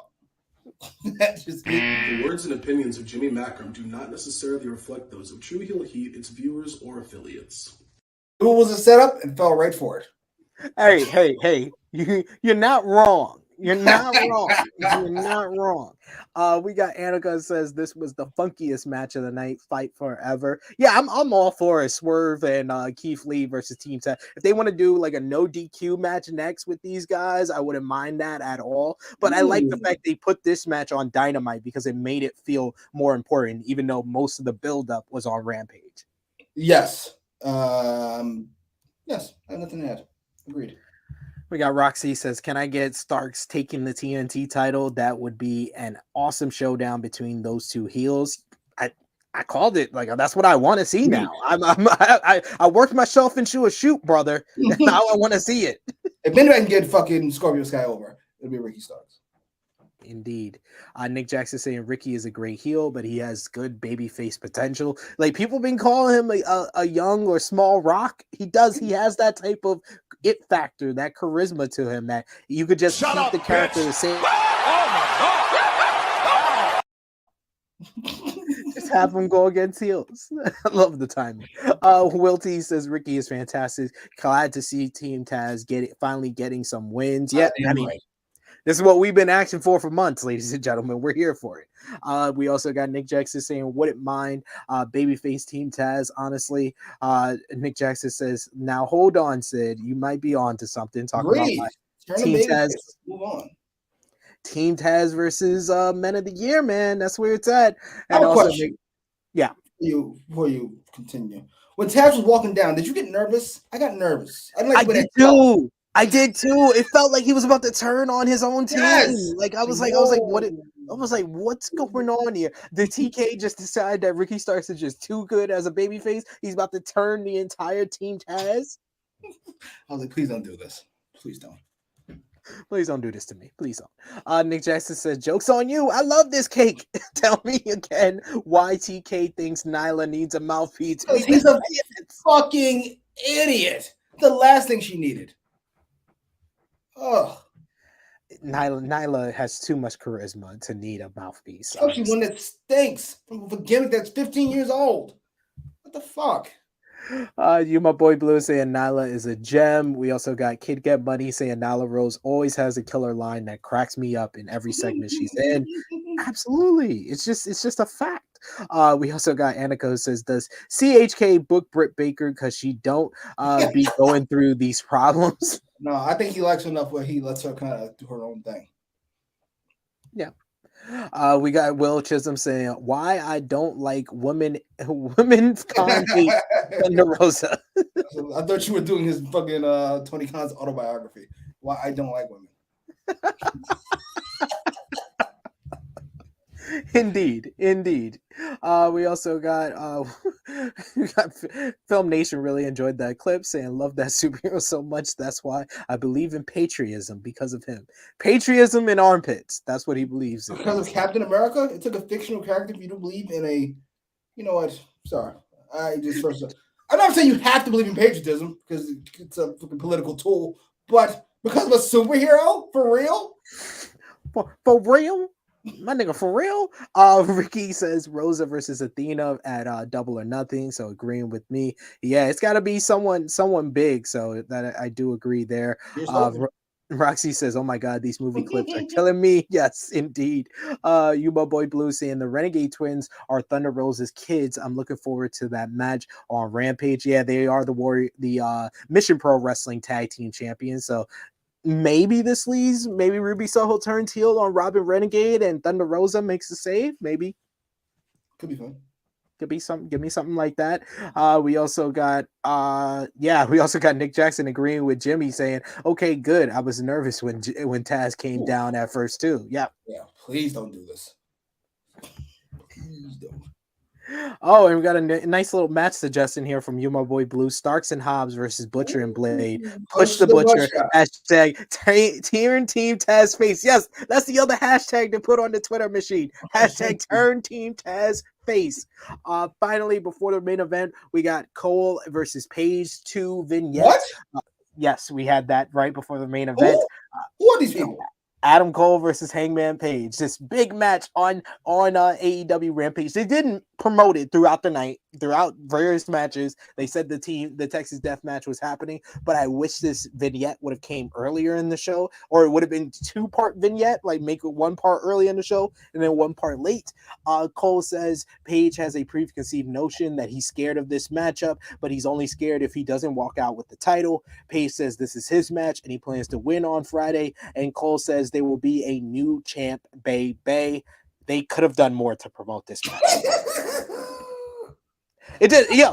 It just feels like, but this match, like I said, was at least promoted. This match was promoted more than the entire Battle of the Belts 2 card, though. To be fair, this is true. So make sure I got this feud down. This EBB thinks it's a great feud, a fantastic feud, absolutely. Make sure I got this down. Just the post Revolution. So Hangman watches Adam Cole at Revolution, and then he wants a rematch because he just wants it. And then Adam Cole beats up Jungle Boy in a match. Okay. And then Adam Cole steals the belt, right? And then Hangman takes the belt back and kicks Adam Cole. A week later. And then Hangman gets in his face and calls him a bitch, essentially, and makes a Texas Death Match. This is the great feud we're talking about. This is the great feud with the superstar Adam Cole. Okay. Gotcha. Brilliant stuff, by the way. This video package wasn't even good. But it's like not because the production was bad, but because it's showing me how shit this has been. I like Hangman Page. And by the way, while he's been used like shit outside of his matches as world champion, shit strong. He hasn't felt like the bigger guy on the show, like the biggest guy on the show. Shit is way too strong. I apologize. I do have hope for him in the future. So I was just watching Attitude Era stuff, and Kurt Angle, when he was a champion, he was like the 5th most important guy on that fucking show. Awesome. This is true. Especially if you go back to the Armageddon Hell in a Cell. He was like just above Rikishi. Yes. He entered like 3rd. Like, what? I'm the champ. I should be 1st to last. That aside, so Hangman's gonna be fine. Adam Cole, I am not entirely sure about. Sorry. I really, Cole and reDRagon are just like they putting out seances. They going to church every day and they praying, please, Kenny Omega, please come back soon. Please come back. Because that's our only hope to get any type of attention from Tony Khan, storyline attention. But we finally get to the main event, the match that everybody was looking forward to. Samoa Joe versus Minoru Suzuki. And we got another Harlem run-in. She was like, Suzuki and Joe? We got to talk about that, right? No more hi? Oh, you can't see him. Not bad. You see him? No? Say hi. Hi. All right, you're out now. Okay. But yes, Samoa Joe versus Minoru Suzuki for the Peppa Pig, Shimmer and Shine. No, it's Samoa Joe versus Minoru Suzuki for the ROH Television Championship. Jay Lethal and Sanjay Dutt are in the front row for this. We got the entire Minoru Suzuki entrance. So, no, you're not happy about that, Kazuni Nare.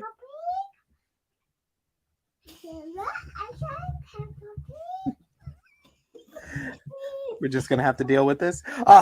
We start off immediately with a chop and strike exchange, and I swear this intensity was up to 10 on right off the rip. I love the guy in the crowd who felt like he was like hulking up. He's like that's how I felt. Yeah, that's how I felt watching this. Suzuki is lighting Joe up. Like Joe's chest went from just a simple tan to like bright red within minutes. Both men's chests are turning bright red at this point. This crowd is loving every minute of it. Joe knocks Suzuki off his feet first, but Minoru gets a cross arm breaker in the ropes on Joe before the commercial. This is the only time I think during the show I paid attention to the commercial break, the picture, because I was just like, what are they doing? They're on the floor. They're still exchanging strikes and chops on the floor. They then get back into the ring where Suzuki catches Joe lariat into an arm bar. He transitions into an elevated arm breaker before Joe gets to the ropes. Whoa. We got back from the break. Joe has a Rings of Saturn on Suzuki, who gets to the ropes. Suzuki then nails a big boot and follows up with a PK. Joe takes down Suzuki and delivers more chops, and Suzuki catches him with a running drop kick. Suzuki locks on the choke and looks for the God style power driver, but Joe breaks free and hits an enziguri when he's on the top rope. Joe looks for the muscle buster, but Suzuki blocks, and he gets another cross arm breaker on Joe, but Joe breaks free, eventually hits the muscle buster to get the win in just over 11 minutes. Samoa Joe is the new ROH TV champion. I thought that this was a physically intense battle that was hard hitting as hell, with 104 strikes exchange. Jimmy, this is how you make a match riveting to watch without these guys having to take 100 bumps. I think there was like 5 bumps compared to 104 strikes in this matchup. But then Samoa Joe is in the ring with the ROH TV Championship. Post-match, Jay Lethal and Sanjay Dutt have a gift. And out of the gift, Jay Lethal flips off Joe. The lights go out. And when they come back on, it is Satnum Singh in the middle of the ring behind Joe. Lethal, Dutt, and Singh beat down Joe. Singh gives Joe the vice grip, the head crunch, shades of Kona Crush or the Great Khali. And then Lethal gives Joe the lethal injection to lay out Joe. And my Lord, what a flat ass finish. I was just like, I've never seen a show that it was pretty much firing on all cylinders. This was like an easy 8.5. Maybe if you excuse the lack of just any care for the women's division, maybe even a 9 out of 10 type of show. And this just completely plummeted the score. Jimmy, what was your thoughts on Suzuki versus Joe and then this post-match?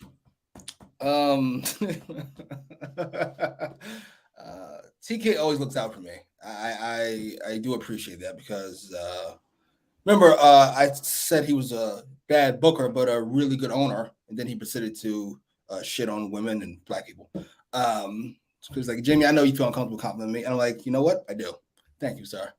And I was going to have to say this has been 3 really good shows in a row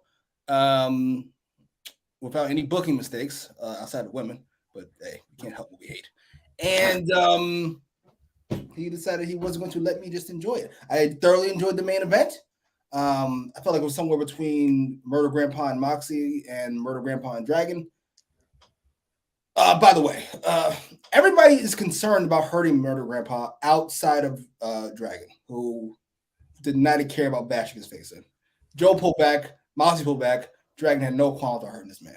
It was really Murder Grandpa that made Joe like hit him harder. Like you could tell he was like, you better hit the shit out of me. If we doing this type of match where we just throw a ridiculous amount of strikes, you better hit the shit out of me. Murder Grandpa was not playing. It was great. I like the finish. It was clean, and gotta be honest, it's a perfect finish. It's really good. New ROH TV champion. You know what? Even if we end with the fucking middle finger, I get a kick out of it because it's funny to me. It's so silly and cheap, and we can't blame Cody for that. I don't know who this man is. Who the fuck is that guy? Who the fuck is that? You know damn well who I am. Who the fuck is that? Oh my god.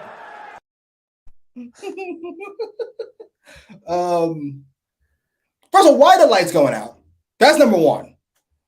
Not only are you shitting on every big debut ever. This is one nobody's gonna pop for. You're shitting on fucking Malachi Black's fucking thing. It's just bad. All for a guy we don't know to do what? Ugh. I was so sad I couldn't even get angry. I'm just like, why? I don't understand, sir. Why? I've never seen somebody overthink things so much.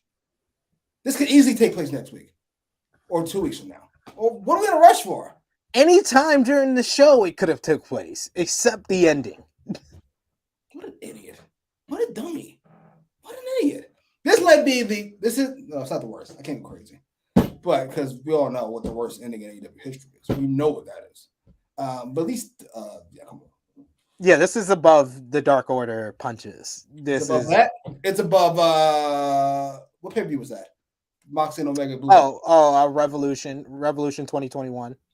But at least that we went for something and it just didn't work. Like we tried something, it didn't work. There's no way this is gonna work. Nobody cares who this guy is. And if he did, it's not better than what we just saw. Why are we doing that?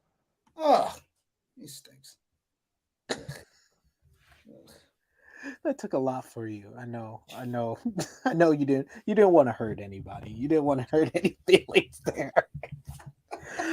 But I'm totally in agreement here. Like, this was just lackluster as fuck, and this totally killed the lights out, lights on gimmick. Stop it. This should only be used for someone that the people know and are going to react to. If this was Cesaro debuting, if this was, even if it was Control Your Narrative, Braun Strowman debuting, it would have elected some type of reaction. The people were literally chanting, "We don't know who you are," at the end of this show.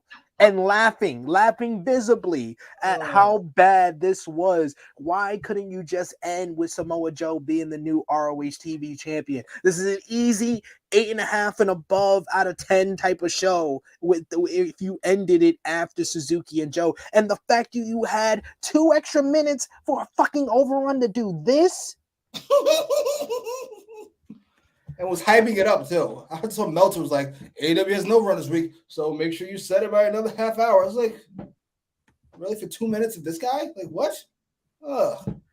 We should note Grapsity's own Will Washington was front row at the show, and he reported on Fightful Select via Sean Ross Sapp that the move to debut Singh was done intentionally after the Discovery Warner Media merger as a big angle for Eurosports. Discovery just owns Eurosports, which is also All Elite Wrestling's India TV partner, and the idea on AEW's behalf was to debut Satnum Singh on a big stage to create a diverse platform with the story set up via Ring of Honor Supercard of Honor.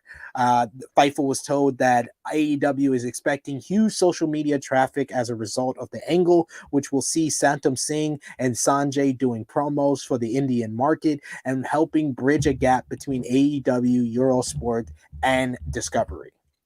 I'm here to tell you right now, we don't care. Let me tell you something. We don't care.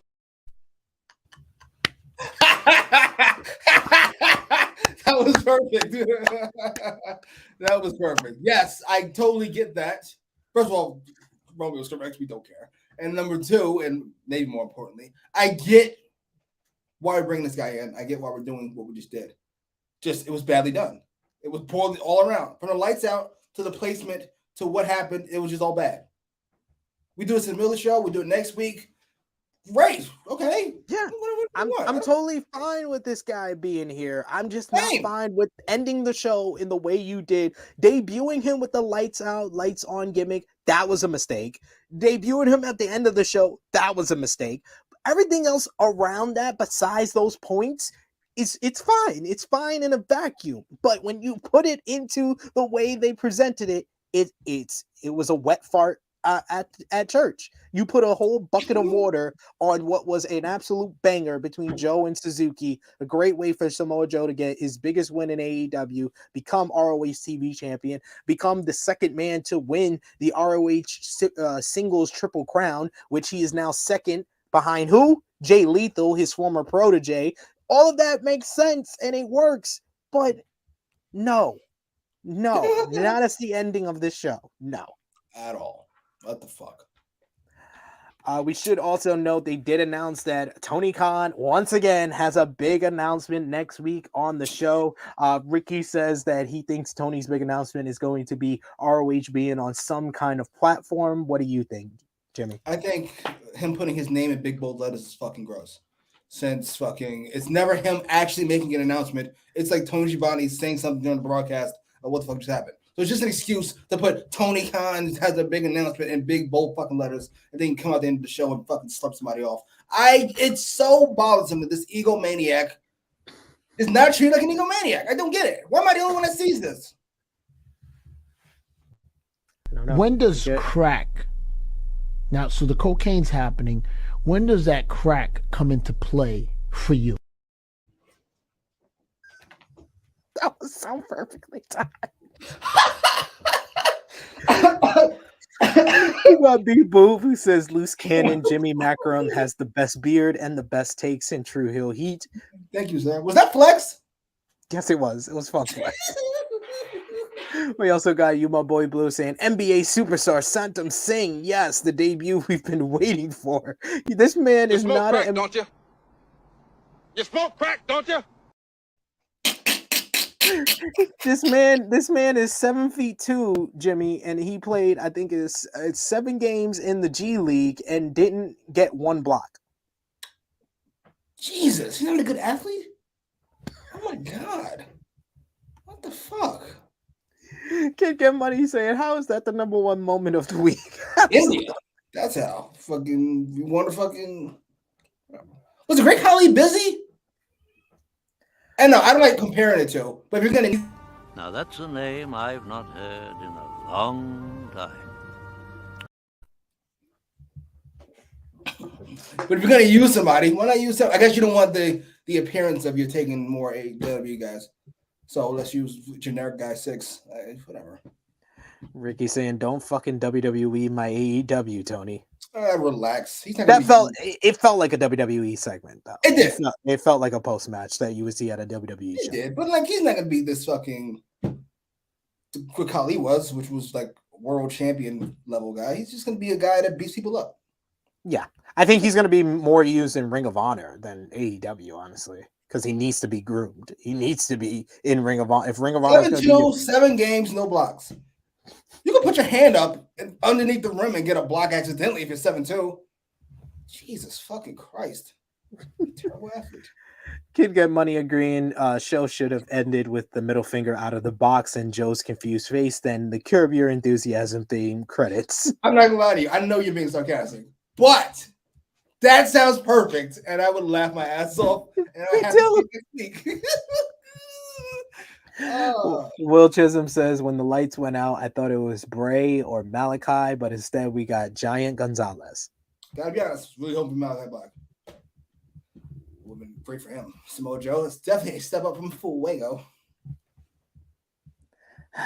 It's rough ending to this show. He's Great Godly doing movies, I guess. I mean, maybe he's busy. Yeah, it was like a cross between Omos and Great Khali and Giant Gonzalez. It just went off like a wet fart, and he doesn't even know his own audience. All these fucking losers who fucking like flips and stuff. You bring in this guy? Like what? I don't understand it. But we are coming. We're coming to a close on this edition of AEWramble. Let us know in the live chat. Last call for super chat donations. Remember, it helps out the channel so much. And of course, we want to hear from you guys in the live chat. Give us what you gave this show out of 10. Thumbs up or thumbs down. Your match of the night, MVP, LVP. First, me and Jimmy would put our thumbs in the middle for the April 13th, 2022 edition of AEW Dynamite in 3, 2, 1. The show wasn't the ending was not bad enough to put it down, not a thumbs down or thumbs in the middle. But Jimmy, what did you give the show out of 10? 7.5, maybe a 7. Yeah, I went 7.5 because it was really good. It was 8.5, but you got to drop one whole point for that wet fart of a finish. A giant dud, as I put in the title here. So, what was your match of the night, Jimmy? It's gotta be one of the 2 tag matches. Shit. Gee, I went with the tag title match. I really like that match. I really like the tag title match too, but I gotta go with Joe and Suzuki. I just love big meaty men slapping the shit out of each other. I really like both. You count Samoa Joe twice? This felt like a New Japan style matchup, and I want to see Joe in New Japan if he can stay alive and keep up. But yes, this was like a preview of that, and I really enjoyed it. I'll go Cole match of the night, actually, because I really enjoyed the tag title match as well. Yeah, I'll go the tag titles, Jurassic Express versus reDRagon, and the main event, Suzuki and Joe, because, you know, they tried their best to ruin that. So I got to give it some love. Who's your LVP for this night, Jimmy? I think this is an easy one. I've tried not to give it to him because I felt like he kind of owns the award, but this is easy. Everything bad on the show is his fault. Everything bad on the show. Women not getting enough time, a particular woman getting too much time when she's not ready, and the fucking finish to the main event. That's all TK, all the time. I got to go co-LVP for Satnum Singh. I'm sorry. Got to give it to you. You were the worst part of the show for me. And yes, TK, Tony Khan is LVP as well, because the woman, I will continue to give Tony Khan LVPs until he actually shows a goddamn effort on the women's division. I need a consistent effort for the women's division. I'm not asking for 2 matches, 3 matches. I'm asking for effort. Even the promo segments, there's no effort being shown here to get people invested in these stories. So I just need more effort. So Tony Khan is LVP, MVP for this show, Jimmy. It's between Starks and Wardlow for me. I'm going to go with Wardlow. Actually, I really liked the entrance. He looked menacing. He looked like a badass. And his yelling to the camera, actually kind of fucking scary. I'm going to go with Ricky Starks. Ricky Starks was the biggest babyface on this night. And yes, we love us some Ricky Starks here, so got to show love to him. Thank you so much, you, my boy Blue. We appreciate that super chat donation. Helps out the channel all so much. And we got our results from the chat, the live chat. What does Dynamite get from all of you? And you guys went 50% for 7 and 8 out of 10, which pretty much is on point with us. Both got 7.5. 4 people said it was a 9. 4 people. That's who watched this. Let's say we're wrestling fans. 4 of these dummies had as a 9. They've never seen a 9. The words and opinions of Jimmy Macram do not necessarily reflect those of True Heel Heat, its viewers, or affiliates. We need.